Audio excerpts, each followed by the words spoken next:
So the book takes place on Argyle Road in Dinwiddie,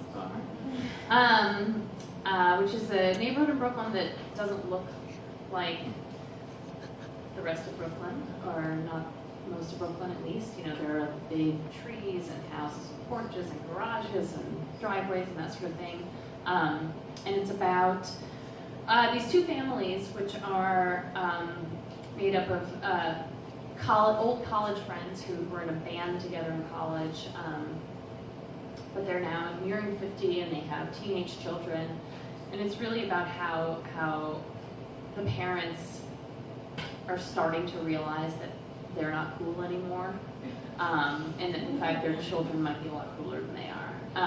And it's about sort of that the moment where you sort of feel the balance shift. I think generationally, like, since my parents are not here, I'm just gonna talk about my parents for a minute.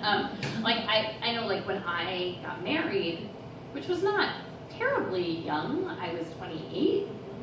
I was the first of my friends to get married because I grew up in Manhattan where we're all slow, but like, you know, I wasn't a child. Right. But even so, my parents got very strange around that event because it meant that all of a sudden, like, they could see that, like, they weren't in the middle anymore, even though, like, their parents had been gone for a long time at that point, but, like, all of a sudden it was like, oh, wait, what's happening here? Like, you're getting married? Like, what does that mean? Where are we now? Like, where? And that's which leads to the grandparents, right, who refuse to be called grandma and grandpa or anything normal. You mean Gaga and Pops? Yeah.